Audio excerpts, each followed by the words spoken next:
warahmatullahi wabarakatuh. Salam sejahtera untuk kita semua. Om Swastiastu, Namo Buddhaya, salam kebajikan. Izinkan saya Diah Ekasari pada kesempatan kali ini akan menyampaikan penelitian yang telah saya lakukan berjudul variasi dan nilai dalam legenda Gunung Tidar pada abad 6-9 Masehi sebagai representasi budaya di Magelang. Pada hakikatnya, sastra dan kebudayaan dalam kehidupan masyarakat memiliki hubungan yang sangat erat. Kebudayaan dapat diinterpretasikan secara luas, yang di dalamnya juga mencangkup kebudayaan lokal. Kebudayaan lokal menjadi bukti wujud keanekaragaman kebudayaan yang ada di Indonesia. Salah satu kebudayaan lokal yang tumbuh sejak zaman praaksara yaitu sastra lisan. Sastra lisan lahir di tengah masyarakat tradisional yang berfokus pada nilai hakiki kemanusiaan.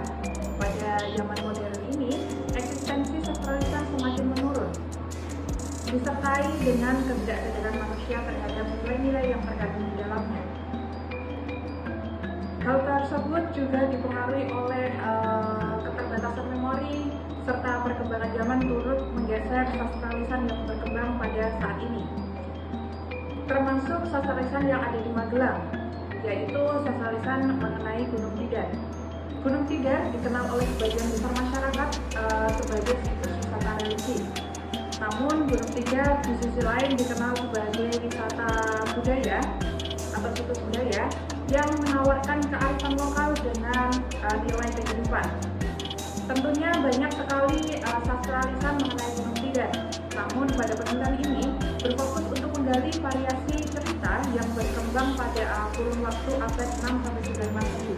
Berdasarkan bukti budaya yang ada, terdapat 3 katima. Yang pertama yaitu Patung Semar, yang kedua yaitu Tugu Paku Tanah Jawa, dan yang ketiga itu Kerucut Sorokowali. Berdasarkan latar belakang tersebut, pada penelitian ini berfokus pada penggalian variasi cerita legenda Gunung Tidar pada abad 6-9 Masehi. Kemudian mendeskripsikan nilai-nilai yang terkandung di dalamnya sebagai representasi budaya di Magelang. Dalam melakukan penelitian ini, peneliti menggunakan desain penelitian deskriptif kualitatif dengan subjek penelitian yaitu variasi dan nilai dalam legenda Gunung Tidar. Untuk sumber data berasal dari legenda Gunung Tidar yang dituturkan langsung oleh salah satu narasumber terpilih. Dalam pengumpulan data menggunakan metode dan teknik wawancara serta observasi lapangan. Kebudayaan yang ada di Jawa sebelum masuk masa perkembangan Islam sudah terlebih dahulu mengalami akulturasi budaya, di mana kebudayaan Jawa kuno itu berlebur dengan kebudayaan Hindu-Buddha. Oleh karena itu, penelitian ini menemukan korelasi antara filosofi bukti budaya yang ada di Gunung Tidar dengan variasi cerita yang berkembang pada masa itu. Penelitian ini didasarkan pada sastra klasik yang berkembang di Magelang pada masa itu. Dalam konteks penelitian ini, variasi cerita diambil dari versi penceritaan salah satu narasumber yaitu budayawan di Magelang, Bambang Eka Prasetya. Hingga saat ini beliau masih menekuni seni baca relief yang berpedoman pada beberapa kitab Hindu-Buddha yang tersedia di perpustakaan Wihara Mendut dan Balai Konservasi Candi Borobudur. Terdapat 3 variasi cerita yang mampu dikorelasikan dengan filosofi Fatimah yang ada di Gunung Tidar. Variasi tersebut perlu dibedah maknanya untuk mengetahui nilai-nilai budaya sebagai representasi budaya yang masih terdapat di Magelang. Untuk cerita yang pertama itu berjudul Legenda Aji Saka. Aji Saka sangat populer di kalangan masyarakat Jawa karena tokoh Aji Saka dikenal sebagai tokoh yang menemukan atau menciptakan huruf Jawa atau kita kenal sebagai aksara Jawa. Di dalam cerita, Aji Saka disebutkan bahwa berasal dari negara Majesti yang datang dan membebaskan Pulau Jawa dari kekuasaan Dewata Cengkar. Di dalam cerita juga disebutkan terdapat 2 pengikut Aji Saka yang bernama Dora dan Subrada. Kedua pengikut Aji Saka tersebut dalam mengemban amanahnya itu mengalami pertikaian yang mampu menewaskan keduanya. Maka dari itu Aji Saka mencoba mengabadikan kematian kematian kedua pengikutnya tersebut melalui mantra Jawa atau yang kita kenal saat ini sebagai huruf Jawa. Nah, seperti yang kita lihat bahwa huruf Jawa yang kita kenal seperti ini, ya, yaitu Hono Coroko, ada utusan atau ono utusan. Itu dalam konteks cerita disebutkan bahwa dua utusan yang dimaksud yaitu tokoh Dora dan Subada. Kemudian Doto Sawolo, Podo Suloyo, diartikan bahwa kedua pengikut Ajisaka Dora dan Subada itu mengalami pertikaian hebat. Kemudian Podo Joyonyo, Podo Sektine, dimaknai kedua pengikut Ajisaka itu sama-sama hebat, tidak tertandingi. Dan yang terakhir itu Mogo Botongo, Podo Dadi Batange, dimaknai di dalam cerita bahwa mereka berdua tidak ada yang menang maupun yang kalah. Artinya mereka sama-sama tewas meninggal dunia. Nah, dari cerita Ajisaka tersebut dapat dikorelasikan dengan makna filosofi Carakowali. Nah, seperti yang terlihat di gambar bahwa Carakowali itu merupakan bangunan kerucut di mana di bagian sisinya itu dikelilingi oleh huruf Jawa, ya.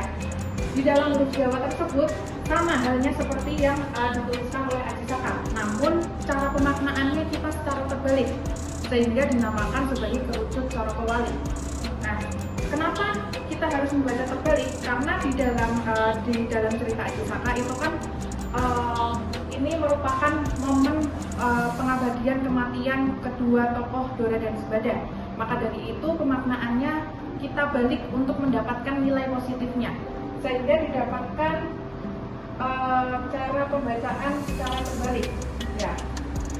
Seperti yang terlihat, Ngoto Boloma itu kita bisa memaknai untuk saling menghidupi, Nyoyo Jobodo sama-sama rendah hati, Lowo Sotodo saling mengasihi, dan Koro Conogo semua diatasi secara mandiri. Untuk variasi cerita yang kedua yang berjudul Legenda Raja Maitribala, dikisahkan seorang raja yang memimpin suatu negara bernama Maitribala. Di dalam cerita, raja tersebut memimpin rakyatnya dengan kemuliaan batin, belas kasih, bertingkah laku baik, mengajarkan kebenaran, serta tidak pernah berkata kasar. Hingga suatu ketika, tokoh raja tersebut dipertemukan oleh 5 tokoh yaksa, atau di dalam Buddha itu dinamakan sebagai tokoh raksasa. Nah, sampai suatu ketika 5 yaksa tersebut diutus ke negara Maitribala itu untuk menghabisi atau menghancurkan segala kekuasaan Raja Maitribala. Hingga terbukti kemuliaan tokoh raja, tokoh yaksa tersebut menyesal dan diutus oleh Dewa Sakra untuk memperbaiki diri dan belajar kepada Raja Maitribala. Amanat cerita ditunjukkan dengan sikap penyesalan yaksa, yaitu mengakui kesalahan, yang kedua menyesali kesalahan yang telah diperbuat, yang ketiga itu membenci kesalahan yang telah diperbuat, yang keempat itu memohon ampun atas kesalahan yang telah diperbuat, dan yang terakhir itu berusaha untuk memperbaiki diri lebih baik lagi. Dari cerita Raja Maitribala tersebut bisa dikorelasikan dengan tujuh song. Seperti yang terlihat di gambar, bahwa tujuh ini merupakan simbolisasi sapu tanah Jawa, ya. Penelitian ini mampu menemukan keterkaitan antara makna cerita dengan tugu so ini. Tugu so, kenapa dinamakan tugu so? Karena di bagian ujungnya itu terlihat 3 huruf Jawa, so, yang mampu kita baca sopo salah seleh.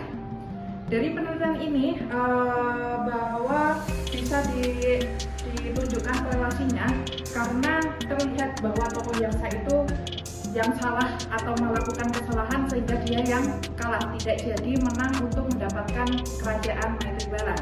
Seperti yang terlihat dalam data ini ada keterkaitan antara filosofi Tuguso dengan makna cerita, di mana siapa yang salah akan kalah itu bahwa disebutkan tokoh yaksa tidak mampu mengalahkan kekuasaan secara tulus memimpin rakyatnya dari tokoh raja. Kemudian menyerah dan pasrah. Itu tokoh yaksa tertegun ketika melihat pengorbanan dari tokoh raja yang sabar, ikhlas, kemudian berlutut dan memohon ampun. Yang ketiga yaitu berjiwa besar, ditunjukkan bahwa tokoh raja ketika berhadapan dengan tokoh yaksa itu raja tidak mau mengorbankan rakyatnya, dia hanya mau mengorbankan dirinya untuk menghidangkan tokoh yaksa tersebut. Memasuki variasi cerita yang ketiga yang berjudul Raja Siddhidataka. Disebutkan dalam kisahnya, Raja Siddhidataka itu merupakan seorang raja yang memimpin rakyatnya dengan penuh kekayaan dan kekuasaannya, termasuk kekayaan yang bersumber dari tubuhnya sendiri. Kebahagiaan tokoh raja tersebut itu ketika melihat rakyatnya bahagia, sehingga dia dijuluki sebagai sang bodhisattva atau seseorang yang mendedikasikan dirinya sepenuh hati untuk kebahagiaan orang lain. Nah, penelitian ini mampu menunjukkan korelasi dengan filosofi Pratima Semar yang ada di Lembah Gunung Kidul. Seperti yang terlihat di dalam gambar, sosok Semar diartikan sebagai tokoh Jawa yang penuh filosofi kebajikan dan mengajarkan kepada manusia untuk menjadi pribadi yang baik sebagai pemimpin bagi diri sendiri maupun orang lain. Nah, pemaknaan Pratima Semar menurut narasumber itu dikaitkan dengan Astabrata yang dijelaskan dalam Kakawin itu merupakan penggambaran sikap kepemimpinan.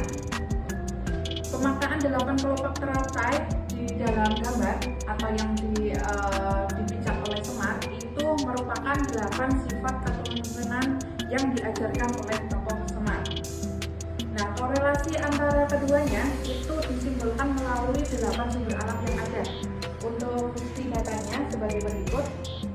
Terlihat dalam tabel bahwa yang pertama itu simbol langit, itu ketika keleluasaan batin dalam tokoh Raja Siddhi. Kemudian matahari itu tokoh raja yang selalu menyediakan kebutuhan rakyatnya, artinya mampu memenuhi segala sumber daya yang diperlukan oleh rakyatnya.